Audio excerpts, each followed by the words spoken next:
Do you know what's the worst part of relationships? It's not even betrayal, it's habit.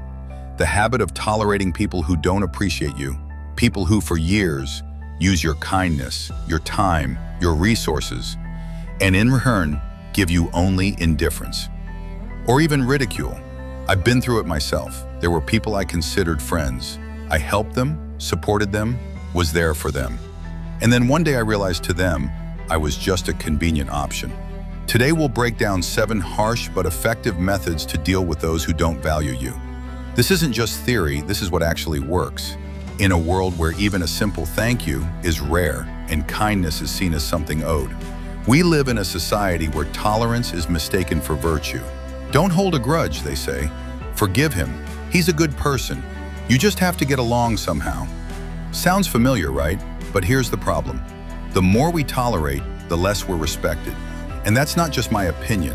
Carl Jung said, "What you don't make conscious will control your life." If for years you've been ignoring the feeling of being undervalued, that's not humility, that's self-deception. And sooner or later it turns into resentment, depression, or even illness. So let's break down these methods and strategies on how to deal with people who don't value you, so you can seriously improve your life. Stop being available. The first step is both the easiest and the hardest. Just stop being available. This method is called no contact. Stop giving them bonuses. Stop doing things that make you convenient. Cancel the help, the gifts, the emotional support. People often start valuing you only when they lose their usual privileges. Don't text first. Don't call just because. And definitely don't offer help unless they ask. It's been tested. 80% of such people won't even notice you're gone. And those who do will start acting differently. Take back your convenience. Were you their free taxi? Say, "Sorry, I can't today." No explanations. Were you used emotionally like a therapist? Stop being a free psychologist. Did they call only when they needed something? Now you're always busy. And like I said, 80% won't even notice you're gone. They'll simply find another convenient person, and that's a great filter. Now you'll know exactly who never valued you. The remaining 20%, those who ask, "Hey, what happened? Where have you been?" They might actually start respecting you. People only appreciate what they risk losing. As long as you're always available, you're like air, invisible but essential. The moment you disappear, they'll either suffocate and start appreciating you, or they'll find new air. Either way, you won't have anything to regret. And if it feels like you're manipulating people, you're not. You're setting boundaries. If someone truly values you, they will notice your absence. And if they don't, well, then you've just made space for someone who truly will. Method 2. Compare their behavior with others. The second method, or step, is this. Compare how they treat you with how they treat others. Let's do a simple experiment. Think of how this person behaves with people they truly respect. With their boss, they're polite, attentive, always available. With important people, they smile, engage in conversation, show up on time. And now, with you, they reply with one-word answers. They forget things that matter to you. Now ask yourself one simple question. Would this person treat someone they genuinely respect the way they treat me? If the answer is no, then this isn't about you being too demanding. It's about them making a conscious choice on how they treat you. Why does this method work? Because it breaks your self-deception. Before, you may have made excuses. Oh, that's just how they are. Maybe I did something wrong. But now, you see the truth. They treat others differently, so they can treat you better too. They just choose not to. You switch from emotion to clear-eyed logic. It hurts, yes, but now you have facts, not guesses. As Jung said, what you don't make conscious controls you. What you do make conscious comes under your control. Stop waiting for these people to change. If someone is capable of being attentive, but chooses not to be with you, that is their decision. Start investing your energy in those who give back. There's a saying in Russia, "A bird in the hand is worth 2 in the bush."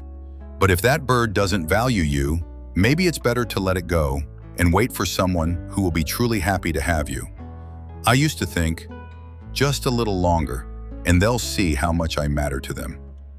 But then I saw the same people completely transform in the presence of someone more important. And that's when it hit me. It's not that I'm not good enough for them, it's that they're not good enough for me. Since then, I follow a simple rule. If someone puts me last in their life, I don't give them even a small place in mine. And you? Have you noticed how people treat you differently than others? Let me know. I'd love to hear your story.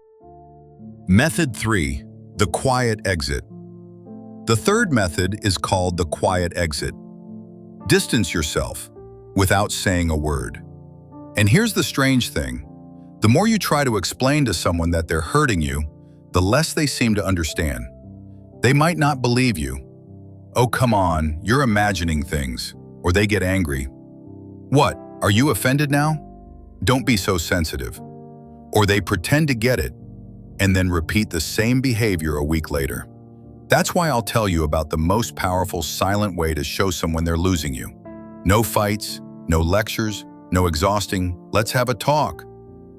Just start fading. If before you were the one texting first, stop. Wait for them to write. If you used to suggest meeting up, now let them initiate. If you carried the conversation, start answering briefly but politely. Stop being their emotional donor. If they start complaining about their life, change the subject. If they ask for advice, say, "I'm not the best person to ask about that." If they expect you to entertain them, say, "Sorry, I'm not in the mood to chat right now." If you truly matter to them, they'll try to reconnect. If not, they won't even notice you're gone. And believe me, that's better than the endless cycle of drama and what went wrong talks. In our culture, there's a toxic belief that if you're hurt, you have to explain why. And people even try to guilt you for stepping away. They'll say, "Oh, come on, stop being so emotional." Or that classic, "Only the offended carry water," as if being hurt makes you the problem. But don't listen to them. Ask yourself, if someone has been ignoring your feelings for years, will one conversation really change anything? Of course, they knew they were ignoring you. It just worked for them. Silence isn't weakness. It's a test. For them, can they live without your attention? And for you, can you live without their indifference? Here's a secret. Yes. Yes, you can. Don't be afraid. I had a friend, 14 years of friendship. I was always the first to ask how he was doing, the first to wish him happy birthday, the first to suggest meeting up. One day, I decided, enough. I stopped texting. A month passed, then 2, then a year. He never wrote back. And that's when I realized it wasn't a friendship. It was an illusion. In reality, he forgot about me completely and never looked back. So what do you do if they do ask, "Hey, where have you been?" Don't apologize. Don't say, "I've just been busy." That gives them the illusion they still have access to you. Instead say, "It just happened." Then change the subject. Watch how they react. If they're genuinely concerned, maybe they deserve a second chance. If they disappear again, it was just curiosity. And now the choice is yours. Keep chasing someone who doesn't care, or finally turn toward those who are walking toward you. Methods 4. The mirror technique. The fourth method is the mirror technique. Start treating people exactly the way they treat you, not with rudeness, just reflection. They don't text you, you don't text them. They don't care about your life, you stop caring about theirs. Imagine that every person is a mirror. They reflect back exactly what you show them. And if you've been tolerating their indifference for years, don't be surprised that they've gotten used to it. They simply learned you can be taken for granted. But today, we flip the script. You become the mirror. How does it work? Simple. You stop giving more than you receive. They message you once a month, you respond just as rarely. They forget to ask how you're doing, you stop asking too. They cancel plans last minute. Suddenly, you're also busy. You stop being convenient. Before, you adjusted to their schedule. Now, only if it fits yours. Before, you forgave their rudeness. Now, sorry, but that's not how you talk to me. You let them feel what it's like to to be on the receiving end. People quickly learn the rules of the game once they're in your position. Why is this more effective than silence? Because it exposes a simple truth. What you sow is what you reap, and that works both ways.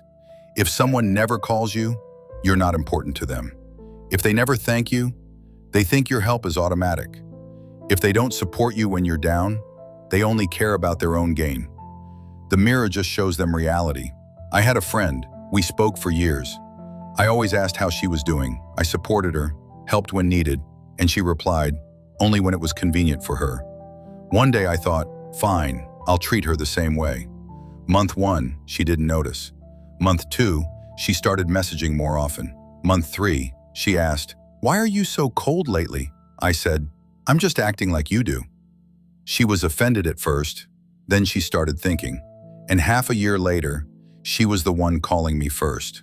Not always, of course, but far more often than before. Because mirrors don't lie, they just reflect.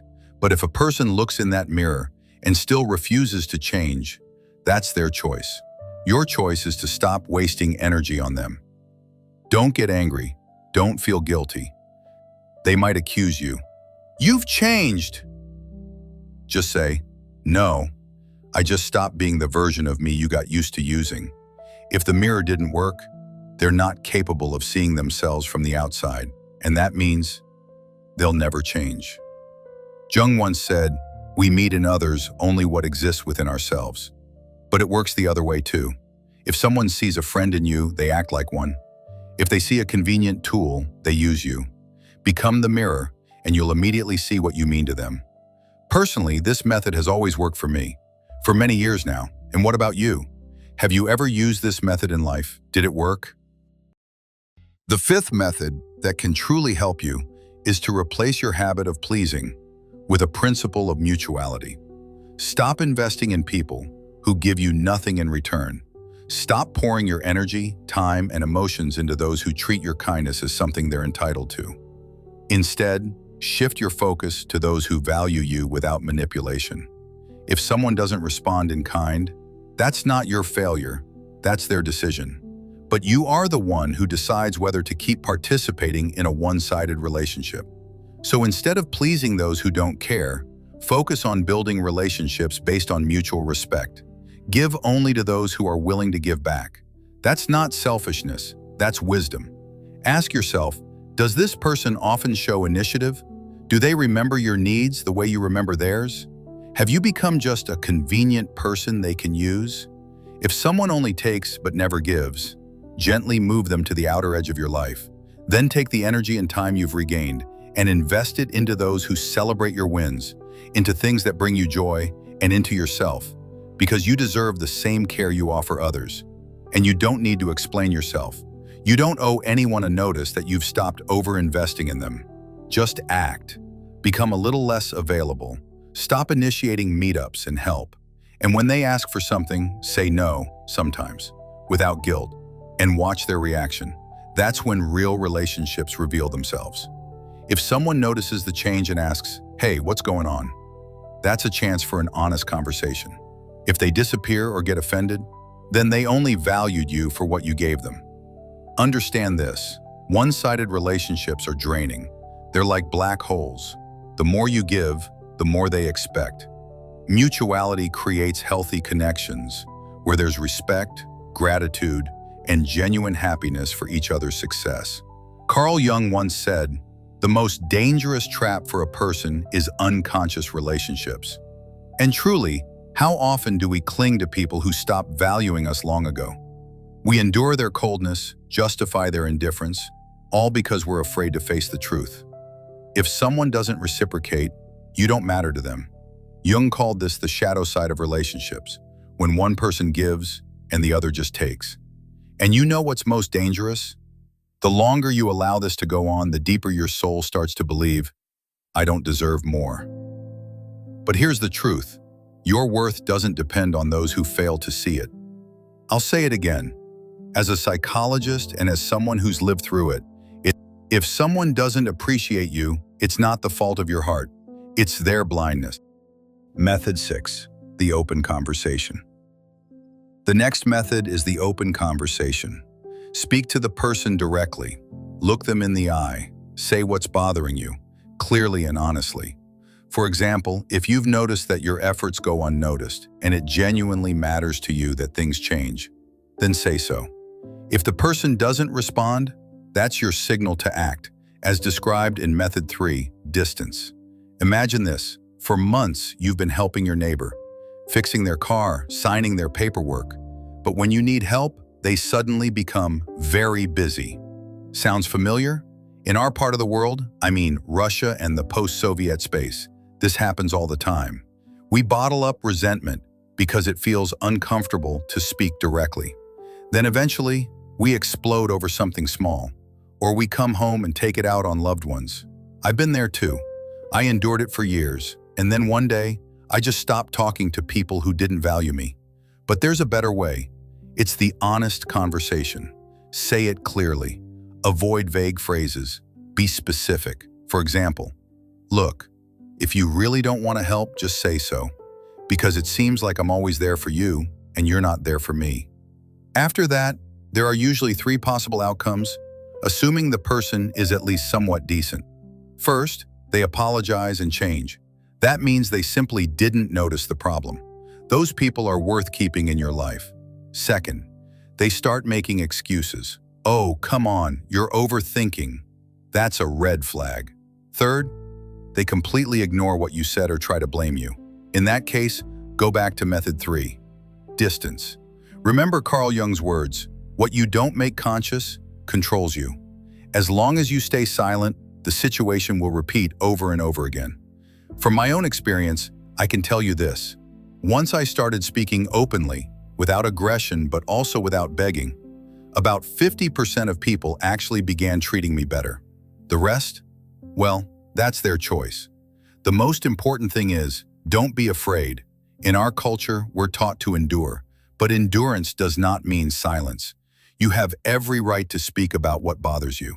That's how healthy relationships are built. And if nothing changes after an honest talk, then it's time to act, much more decisively. But that's something we'll talk about in the next and final method. Method 7, leave without regret. The last method, and sometimes the hardest, is to walk away without regret. At some point, the time will come when you need to take the most difficult but most liberating step. Just leave. I remember holding on to certain relationships for years where I was treated like I didn't matter. Like many others, I kept thinking, maybe just a little longer, maybe they'll change.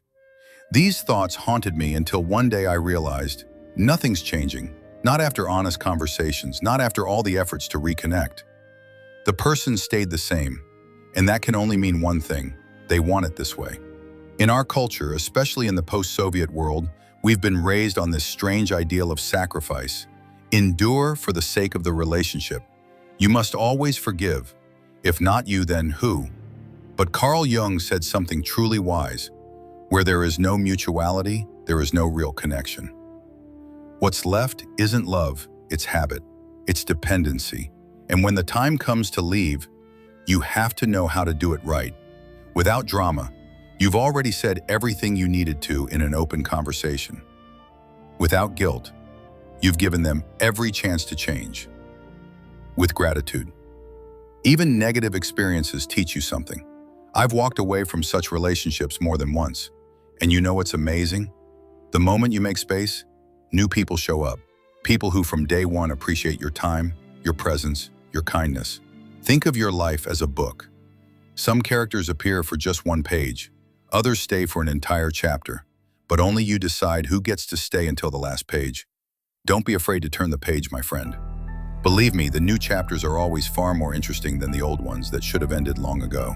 If you're scared to take that step right now, just picture yourself 1 year from today. Will you look back at this moment with bitter regret that you didn't leave sooner? Or with a deep breath of relief that you finally set yourself free? Choose wisely. You truly deserve better. There's an old truth that never stops being relevant. The way you treat yourself teaches others how to treat you. You don't have to be convenient for everyone. You don't have to endure people who ignore you. And you definitely don't have to justify their behavior. Try these methods not for revenge, but for your own peace, so you can finally feel it. Your time, your emotions, your life, they are worth something. So how do you deal with people who don't value you? Share your thoughts in the comments. Let's talk about it. Honestly, openly. You're not alone in this. And if this message resonated with you, give it a like and share it with someone who needs to hear it. It might be the exact push they've been waiting for. This channel is all about self-awareness, emotional clarity, and the quiet strength it takes to walk your own path. So if that speaks to you, make sure to subscribe and stick around. There's more wisdom to come. Until next time, take care of your time, your heart, and your peace. You deserve nothing less.